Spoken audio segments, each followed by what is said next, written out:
This video is about the unit circle and a review of all basic trig.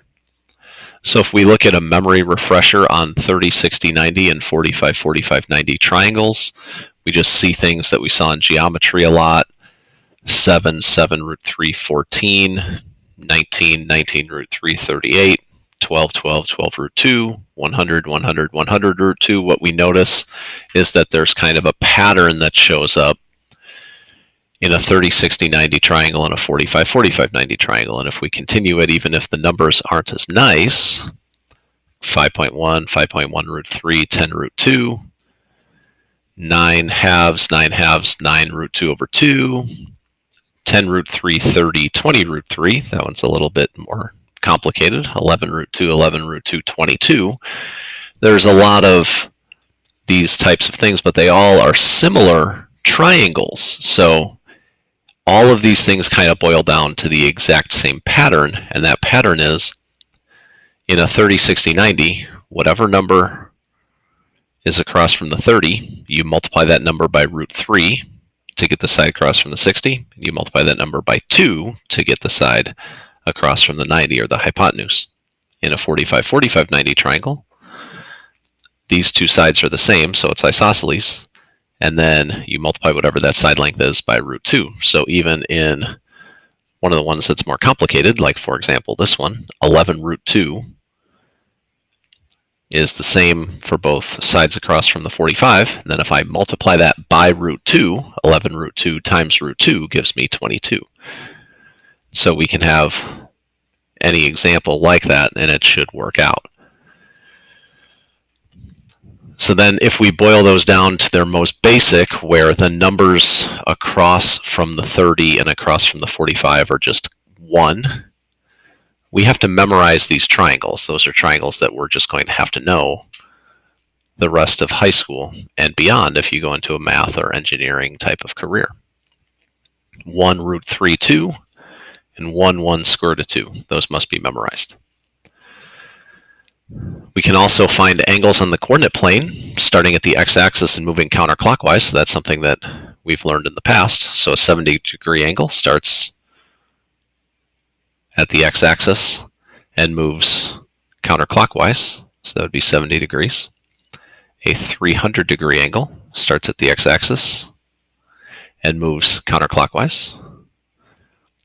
A negative 60-degree angle starts at the x-axis and moves clockwise because it is a negative angle.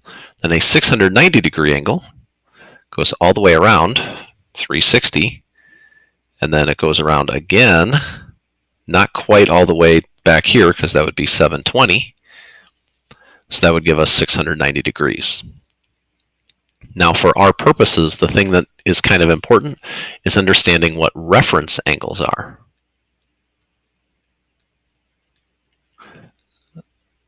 So reference angles are the angle that is formed with the x-axis and this terminal side, so this green side.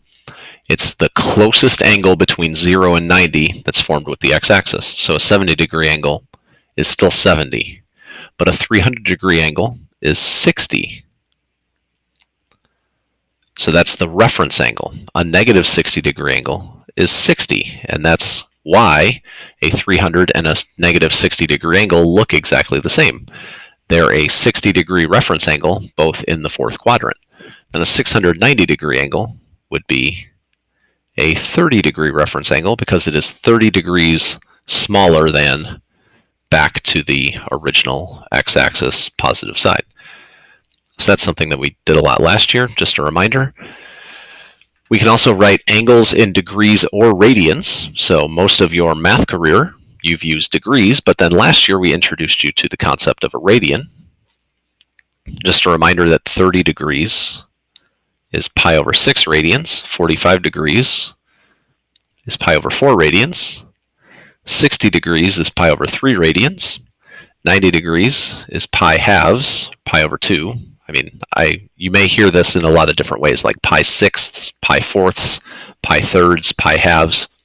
180 degrees is pi radians, and 360 degrees is 2 pi radians. So essentially, one whole trip around the circle, you can call that 360 degrees, or you can call that 2 pi radians. You can also have examples going the other way. So 2 pi thirds radians is going to be 120 degrees. And that makes sense because if pi thirds is 60 degrees, 2 of those you just multiply it by 2. 3 pi fourths radians is going to be 135 degrees because we take this one and multiply it by 3. 7 pi sixths radians would be 210 degrees. The easiest conversion is probably taking pi radians and turning that into 180 degrees. So if you see a problem where you have pi ninths radians and you want to convert it into degrees, you can just remember that pi radians is 180 degrees, and this would be a 20-degree angle. There is a conversion factor, so if I had 20 degrees and I was told to convert it to radians, I could multiply by this conversion factor. That's probably the easiest one. So I would get rid of the degrees and turn it into radians. So divide by degrees, that cancels the units of degrees, and then I'm left with radians. So that would give me pi over 9.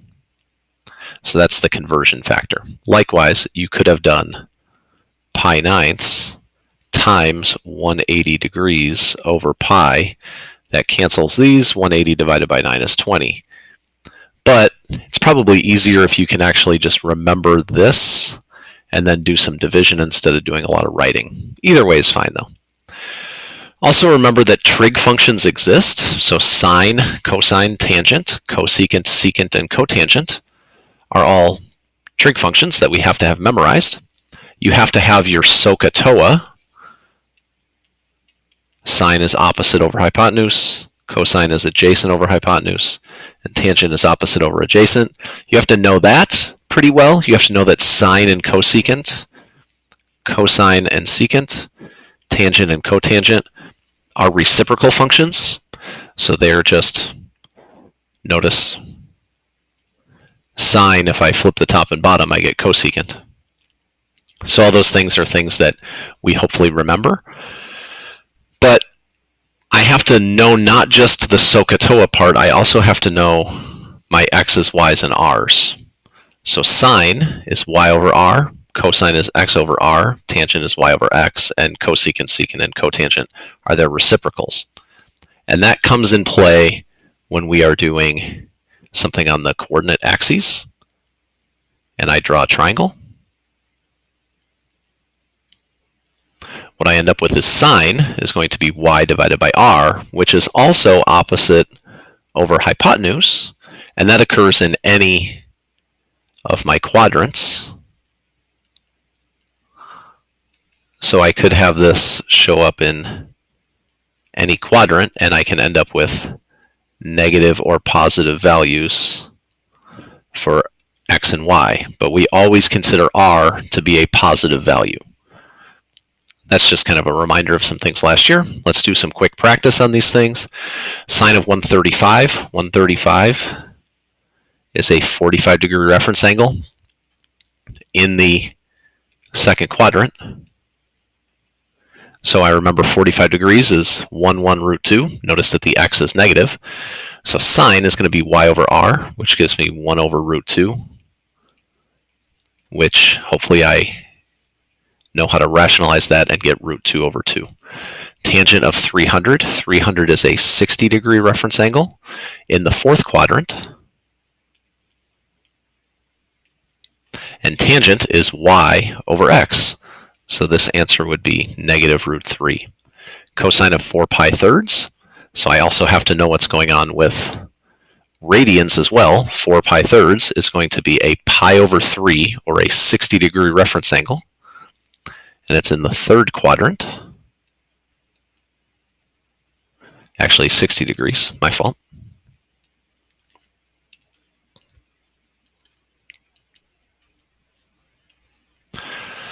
So cosine is going to be x over r, so the answer would be negative 1/2. And secant of 11 pi sixths is going to be a 30-degree, or a pi over 6 reference angle in the fourth quadrant. And so secant is r over x, so that's 2 over root 3, which after I rationalize it is 2 root 3 over 3. We also need to know, and there are tons more of those that hopefully we will memorize soon enough, but that's just practice as to how we did it last year. Some frequently asked angles on the coordinate axes, sine of 90, I have to know that if I do sine of 90, y and r are both 1. So the answer would be 1. Cotangent of 0, well, 0 is over here, and I know that cotangent is x over y, so the x value is 1.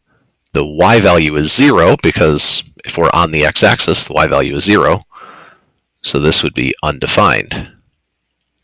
Cosine of 3 pi halves would be in the negative y-axis. So cosine is x over r. X is 0, and r is any length that I want. So notice that if I called this, I probably should have mentioned this earlier, but I could have called this 3 or 7 or whatever. But what ends up happening is y and r are the same length. So the answer would be 1 no matter what. In this case, x is none of the length, so that would mean the answer is 0.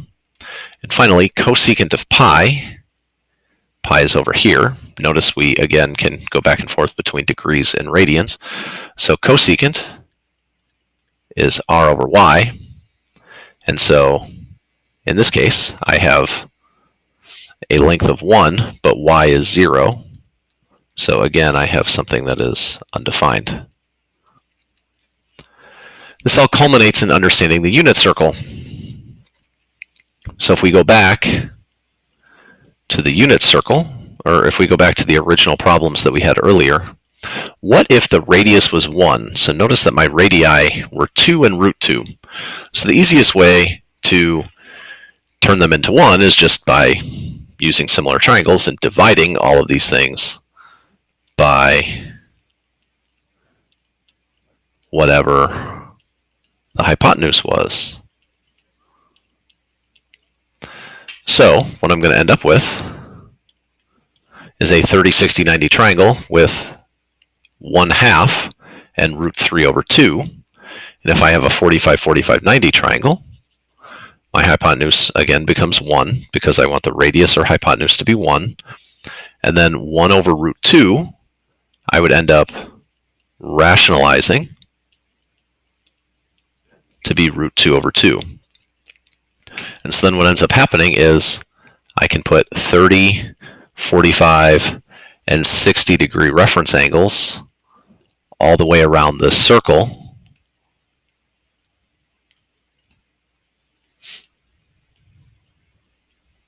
Which I could also use as pi over 6, pi over 4, pi over 3 reference angles. So I would have 2 pi over 3, 3 pi over 4, 5 pi over 6, and so on. And I can just do this all the way around to 11 pi over 6 over here. And what I would end up being able to do is just label these in such a way where if I draw a 30 degree reference angle, and I know that this length is 1, this point is going to be the coordinate on the xy plane that represents what happens in this triangle. So x would be root 3 over 2, and y would be 1/2. I could also do the same thing, root 2 over 2, root 2 over 2, and 1/2 root 3 over 2. And all these points can just end up being the exact same things going around because it's the same reference angles.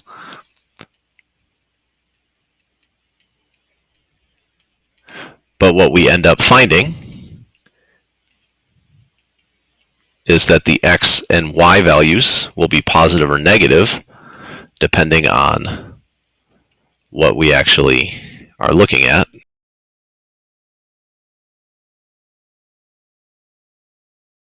Here is a completed version of the final unit circle with all of the radian angle measures, which you can convert to degree measures if you want, along with the coordinate points. These points have some specific value that are a lot more valuable than we may realize. Since r is equal to 1, these points on the coordinate plane, so x comma y, are also equal to x over r comma y over r, since r is 1. The value of the radius is 1 every time. So therefore, each of these points is actually equal to what the cosine of the angle is, comma, the sine of the angle. So each ordered pair actually gives us the cosine and sine of its respective angle measure. And that's true no matter how many times you go around the unit circle, and whatever happens with your reference angles. So that's a pretty valuable thing. There are a couple different ways you can do these types of things. You can memorize the unit circle. You can continue to draw the triangles like you did last year. It kind of depends. If you memorize the unit circle, it ends up being a little bit quicker to do problems that have trig functions in them, but I don't think it's prohibitive if you continue to draw the triangles every time. It does end up being a little slower, but so that's your unit circle.